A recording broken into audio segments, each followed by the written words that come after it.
Alright fellas, here we're back in Pokemon Masters, and here we are with the August data mine. We've got the characters here, so let's go ahead see how good some of these characters are and whatnot. And yeah, this video is going to be split into two, well, I guess two different videos, just overall, looking at the pairs here. This video, I'm going to focus on the power boosts here with Marley's EX, but I don't have to go over that. Cool, she's getting an EX, whatever. Burgh's Grid Expansion, Ingo's PokeFair Tiles. We'll also look at the event Victor, we'll look at Lodge Calem, and then we'll look at Nemona. How about that? We'll finish off with Nemona, so that's a total of, let's see, 1, 2, 3, 4, 5 characters. The next part, tomorrow, or not tomorrow, later today, I'll upload the video with Gloria, Challenger outfit Gloria, Battle Tower outfit Leon, Olympia, and Drazna. Alright, this should be fun. Let's go ahead and look into it. Let's look at Burgh first, alright? Let's look at Burgh. I want to see what he's cooking up. See how good he is. Okay. That's a lot to look at, but looking at the new tiles here, he's got HP plus 40, Special Attack plus 20, that's good. He's got Super Duper Effective 3, I'm already not too big into that. Critical Eye on the Trainer move, that's good for sure. Furious Brain, Healthy Healing. Okay. I think that's it. I may be wrong, but I'm pretty sure that's all they add in these tiles. Okay. Only thing I'm really interested in is the Furious Brain and Trainer Move Critical Eye. I think those are the only things really worth mentioning. Healthy Healing here. Does he need HP? I don't think so. But he's got Smarty Pants here for the Sync Nuke. He's got Solar Flare as well. Super duper effective stuff I wouldn't really even worry about. If you're running him in Sun, there's Charging Sun. I just kind of use this stuff. Get some good bug DPS in there with Bug Buzz off of the 383 special attack stat. Not too bad, right? Well, technically 403 with the plus 20 special attack, right? So, pretty solid. He got a good DPS multiplier. He looks alright. I'm not going to say he's looking too good, but I would have kind of preferred like an honor roll like 6 or something like that and give him some special defense debuffs in this Bug Buzz, but I'm not going to complain. He's got a ton of honor rolls on the grid, but I don't like these honor rolls, I'll be honest. But anyway, yeah. Okay, Furious Brain, that's whatever. And Trainer with Critical Eye, that's not too bad. He can become self-sufficient, I guess. That's about it, honestly. I don't have much else to say about Burgh. But I do want to look at Ingo. Please, Ingo, be good. I have you at 4 out of 5. I'm willing to 5 out of 5 if this grid is good. So, 2 out of 5 tiles, he gets Unbending and Stalwart. Already not that great. That's fine. 4 out of 5, he gets Sand Slinger and Sandstorm Team Hit and Heal. Sand Slinger, 100% chance of lowering the target's attack by 1 stat rank when the user's attack move is successful against it in a Sandstorm. I'm looking at his 5 out of 5 and I don't like it. Whatever. Sandstorm Team Hit and Heal, apply gradual healing to all allies. Okay. I would not recommend, I would not say Ingo went from great to busted with this grid, but honestly, I'm actually probably going to pick this up since my Ingo is already 4 out of 5. I'm going to probably pick that up with the tiles. I'd say that's what I'll do, because I do like the gradual healing, because that is actually pretty good to me, because I generally run him, not only do I run him with characters that benefit from sand, that generally have sand immune abilities, like, Cynthia, Emmett, whatnot, I also run him with, pretty much any physical attacker that may need some attack buffs, accuracy debuffs, speed buffs, some reliable support, whatever. So, having the Sandstorm, hurting my allies is definitely a hindrance to me, but thankfully we can get this gradual healing, and that'll work out a lot better for me here. So, I'm actually going to probably pick this up. Okay. I can't really complain too much. Sandslinger, this can be solid, I guess, but you don't really find a situation where you need attack debuffs all that much, and if you do, generally the character that needs the attack debuffs can do them just fine themselves. Like, gets us with Pecking Order, he has Noble Roar, En's got Noble Roar, or Anniversary End specifically. These characters can already do their debuffs just fine, so I don't really think that's a great ability, but still, it's there. PokeFair tiles don't look like they're worth much, I'll be honest. They don't look that good, but I'm not going to complain about the Hit and Heal and Sandstorm, so, yeah, whatever. Let's also look, alright, so that's Burgh and Ingo there. Burgh, he got a DPS multiplier and a little bit self-sufficiency. That's about all I can say. Ingo, not the greatest tiles, sadly, but Ingo's already good enough as it is, so he doesn't need them. Let's look at the new field Victor here. Obviously, we've got the two, new roles here. We got Field, and Nemona has Sprint, which is very interesting for sure. Victor here is actually a completely free character, and you can get his stuff for free as well. His 5-star tickets, 5-star power-ups here. So you can get them completely for free. Sorry about that, but anyway, yeah, we get the free 5-star power-ups here, and as long as you have those 50 champion spirit, you're gonna be good to, you know, EX Victor, right? So that's good, completely for free. The big thing with field characters is that it takes the zone that the character works off of, or field effect, you know, weather, whatever, and it extends that. It does it right before their sync move, and then it extends the duration of that effect. I don't know if it's like a 30% extension, 50%, 100%, who knows? But anyway, that's not bad, right? I already looked at Victor here a little bit because I was very, very interested in his kit being a free unit with a legendary. Like, maybe he was on legendary arena level of strength. I don't know. Anyway, let's look at Victor here. So he's got 390 special attack, which is all he really runs off of, so that's good. To 422 speed, which is really high. Also, I'm just going to factor in the EX since you're very, very likely to have it as is. 430 special attack, 221 special defense, 210 normal defense, 751 HP. He may be, I'm not going to say he's reliable as a tank, but he may actually work as a tank. So that's actually not too bad. And he's very good in the speed tier for sure.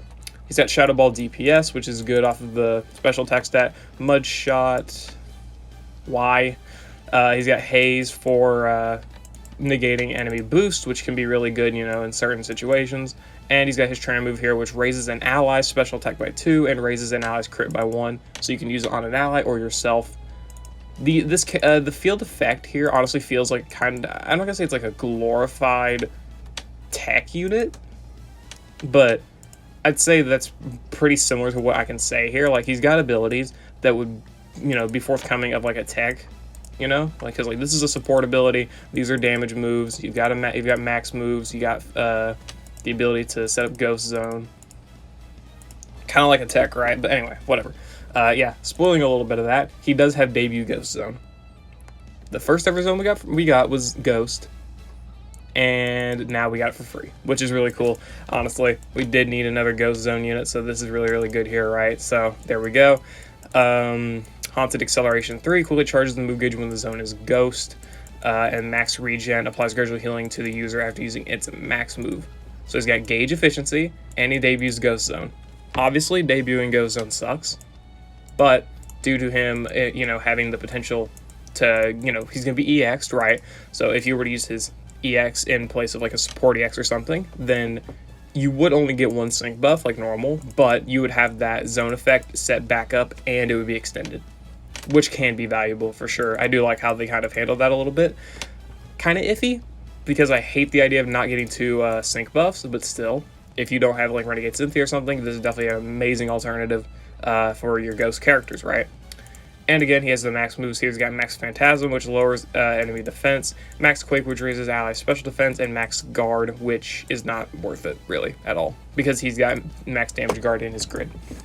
Anyway, looking at his grid, actually, very iffy grid, in my opinion, because it's very all over the place. Like, he's got Gobsmack 4, so he can leave enemies confused, which, sure, whatever. He's got Max Damage Guard, which that's why I wouldn't recommend ever going for Max Guard. You can just pick this up. Max Phantasm and Max Quake power-ups, which are good for sure. Quick Cure, sure. Debut Damage Reduction Physical. I don't know why you would ever want to really pick this up. I wouldn't, personally, but that's just me. Trainer move Friendly Shield 1 raises ally defense by 1 whenever your move targeting an ally, you know, lands or whatever. You know, like this move here. So, okay, sure. Why? This ability doesn't do much, in my opinion. Trainer move NPR, which can be good for sure. Sharp Entry 1 to get his crit to max. If you want to use this on yourself, of course, you've got that Sharp Entry 1 here to top off your crit, make it maxed. And then the real stuff is Haunted Power 2, 20% DPS multiplier, and Unbuffed Foe Sync Up 5. 50% power up whenever the enemy doesn't have any raised stats. And of course, no additional effect on the Ghost Beam here. So, and Shadow Ball on roll 1. I don't want to, you know, glance over that. That's not bad. Thing about him is he's free, completely free, right? Which I think is respectful because he does get the Ghost Zone. Having a zone as a completely free-to-play pair, albeit he can't be obtained 24/7 like most other free-to-play units, this is still really solid, right? Really solid stuff here as a free-to-play unit. But when it comes to looking at it as an actual kit, kind of iffy, right? Kind of iffy, kind of weird. Not bad per se, but definitely can be a little bit weird to think about, I guess. So you got this stuff if you want to do like a sync nuke, I guess. But really, you're going to be focusing utility stuff with him, if anything else. Like, there's nothing really else I can really think of besides utility for him, because you're meant to use him to debut Ghost Zone, gauge acceleration here with the Haunted Acceleration, max move for a little bit of damage. Sync move can do damage, but it's not really your goal for sure. You know, your goal is to keep up that zone, right? That's what you would EX him for, right? So there's that. I don't know how you would ever grid this guy. I really don't. Like, it's mind-boggling to me looking at it. If you want a damage grid, sure, this works.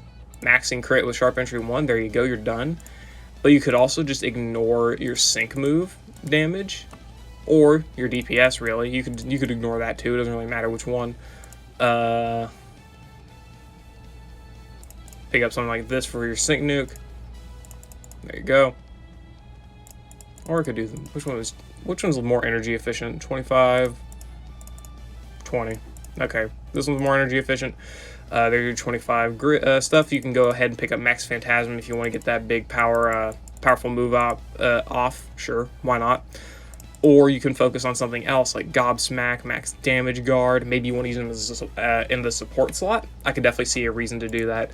A lot of ghost units, other than like the limited ones, aren't very self-sufficient though, so you do have to be curious about that, or you know, like wary about that, I guess. Fantina, can she max her crit? She got Sharp Entry 1. Yeah, Fantina can max her stuff, it just takes a while, so it's not really the greatest. Alistair can max his stuff just fine, I believe. Yeah, he can max his stuff just fine. Agatha and Chantal, they can't. They need a support, so Victor's kind of iffy in that part, right? But honestly, I'm kind of just happy to have a free Victor unit. I don't have any Victor. I don't have Victor Rillaboom, so I'll take this for sure. It's funny to know that this guy's releasing alongside of Leon and Gloria, right? It's kind of funny to me. But anyway, yeah, I'm not too big on this kit here with Victor in the grid, but I do like his base kit a lot. I think his base kit can be really, really solid, and the grid's just an expansion. Well, literally, grid expansion. But it's just kind of an expansion of what he already does. It's kind of the point of a grid, but it's a bit iffy on the grid, but hey, whatever. People can make it work. I can see some strategies that can definitely, you know, work out right. You can use them for special defense debuffs. You can use them for damage with Max Phantasm and the Sync Nuke and Haunted Power here. You can use them for confusion with Gobsmack. You got Damage Guard for your some support capabilities, as well as the Friendly Shield and the Trainer Move and the debut damage reduction. Physical. Alright, anyway, that was the free Victor. I'm definitely excited to look at that unit for sure, just in general. Can't believe they're giving us another free legendary. It's been a while. It's been a while. Anyway, let's look at, I guess... Oh, yeah, we have Hop. I forgot about Hop. We'll look at him, too. We're going to look at him, too. Anyway, yeah, I think the last character is going to be Calem and then Hop. I think so, yeah, that's what we want to do. Yeah, alright, let's look at Calem here. He is a Striker Fire unit. He's a Lodge character, of course. Let's give him to 5 stars there. Okay. 332 special attack, 287 speed, very meager defenses, like very, very meager defenses. 643 HP, pretty average, 224 attack, doesn't matter, he doesn't have physical moves. So this is really what we're looking at. Okay. Not the greatest stats all around, I'd say, but free unit, can't say too much. He's got Heat Wave here for DPS, which is not the greatest, but that's fine.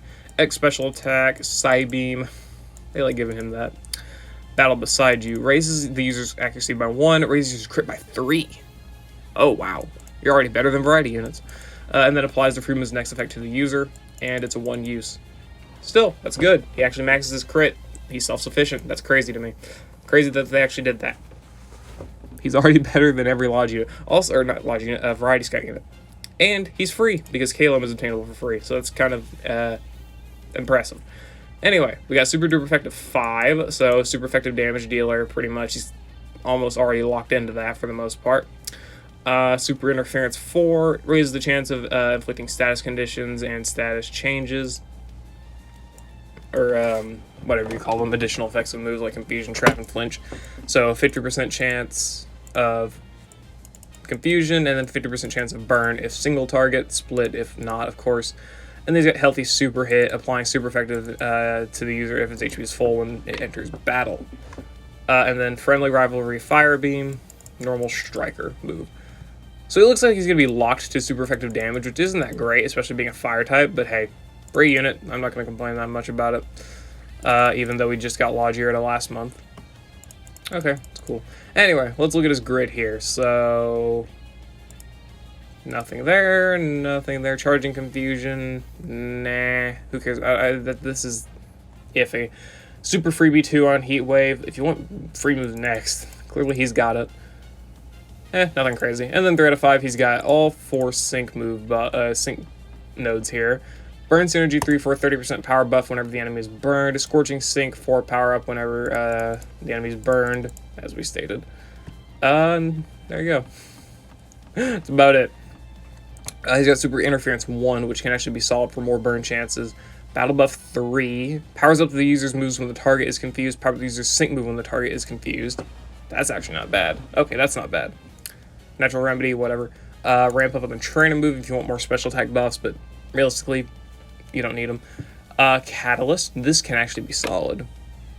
But if you're using a nuke grid, I don't see much of a reason to pick it. If you're going to use them for DPS or like side DPS or whatever you're going to do,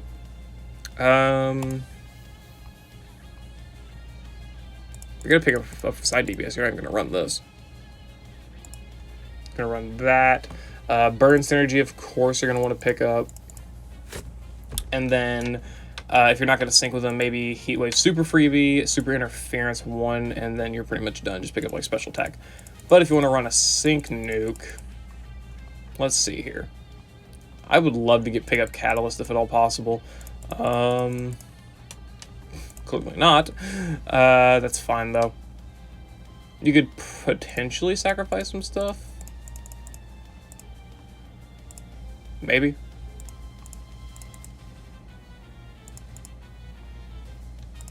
Yeah, you could sacrifice the sync node, I guess, and pick up Catalyst if you want to, but probably wouldn't do that. I don't know. It just depends how you're going to do it. Still, free-to-play fire unit, I guess. He's going to be only available for super effective damage for the most part. He does have the 30% multiplier here and 30% multiplier here on your damaging moves. But off of the 332 special attack stat and an AoE move, not the greatest, because they already had to give Irida at 1 out of 5 a 50% multiplier in order to make her like subpar in terms of DPS with Icy Wind, so this is already not too great, right? But hey, I'm not going to complain. It's a free unit. Definitely will easily be any fire stage you need. Maybe Psychic too. I don't know. We'll try it. I may try that out. But anyway, yeah. Okay, so that's Launch Calem done with. Not a bad unit. Not a bad unit. Not overly impressed for sure, but he's locked to fire. I can't really complain. Whatever. It's a Lodge unit. So yeah, there's that. And Hop. His grid expansion. Okay. We got some stuff to look at, so let's see here. I don't know why I did that. So he's going to be getting this defensive buff, which is great, and he's going to get, well, I guess this. I think that's it. Does he get, is Emergency Huddle what he gets normally? I don't remember. I think this is all normal stuff. Yeah. Why doesn't you want to drunk? Oh, wait, you got Adrenaline. Oh, yeah, that was a normal kit. Fucking, I'm dumb. Okay, Quick Cure. This can actually be solid enough. Take Hit Super Effective next. Nope. Natural Remedy, okay. First Aid 4, okay. I'm not mad about this grid. I know people definitely could be, because like, oh no, he doesn't get special defense buffs. Oh no, he doesn't apply speed buffs. Oh no, he doesn't have move gauge acceleration. Whatever like that. I ain't going to complain too much, because he now has more self-sufficiency in his own healing and his ability to be immune to status conditions, which I think is actually pretty solid. It's not the greatest, of course, but definitely I'm going to be appreciative of this myself. First Aid 4 I definitely like. Even though it could, of course, potion himself, or use a potion on himself, I would rather just use the potion on allies and try and preserve my potions as much as possible. So having this innate form of healing, other than the gradual healing that he gets on entry, doesn't get gradual healing? He gets gradual healing somewhere, healthy healing right there. This just makes it better in my opinion, so honestly, I'm not going to complain too much. This ability is actually not bad if you're going to use him for steel damage, you know, so Regirock or, you know, the Master Mode or whatever. If you're going to use him for a steel DPS, then this ability is definitely not bad, actually. So, there's that. But for most support cases, Natural Remedy, Quick Cure, First Aid 4, you know, your ability to stay healthy is the most important, so that's not bad. That's not bad for sure. Can I still pick up potion stuff? This will be 8. Yeah, okay. You can still pick up potion stuff, just not everything. Really? You're really gonna do that to me? Wow. Okay. Whatever. You can get rid of the Quick Cure. It's fine. So, yeah, okay. I'm not bad about Hop's Grid expansion. I know people probably are, but hey. It's a free unit. He's already a pretty solid support as it is for being free. Definitely still easy free clear. He got the EX, which is very, very good. So I'm not going to complain about this. I'm not going to complain. Anyway, yeah, that's part 1 of the units for the August data mine here. Overall, nothing crazy, of course. Ingo, these are mostly grid expansions and free units for the most part. I'm not too impressed with any of the grid expansions this month, really, but I'm not going to complain about them. Burgh could probably easily clear Bug a lot better now. I don't know about off-type. I'll probably have to try that out eventually whenever he gets his grid. That'll be one hell of a time because it's going to be the anniversary. Anyway. Hop's grid expansions, whatever. I mean, I like the healing and self-sufficiency in terms of staying healthy. That's not bad to me. And yeah, overall, not too shabby. Not too shabby in my opinion. I think the grids could be better for sure. And then I think Victor's grid could be a little bit better. And obviously, Lodge Calem didn't have to be against super effective opponents. They could have built him a little bit differently, but still, I'm not really going to complain too much. I'm not too mad about it myself, but anyway, yeah. Glad to have some cool grid expansions and the new free legendary. That's very, very cool. And Calem being a free unit going into the Lodge. That's another free character right there as well, especially for Kalos. Could definitely use some more free options. But yeah, anyway, that was the video. Hope you all enjoyed. Let me know if units you're very, very hyped for when it comes to this data mine and whatnot down in the comments below. And yeah, I'll see you all later. See you all for the next part of the unit overview.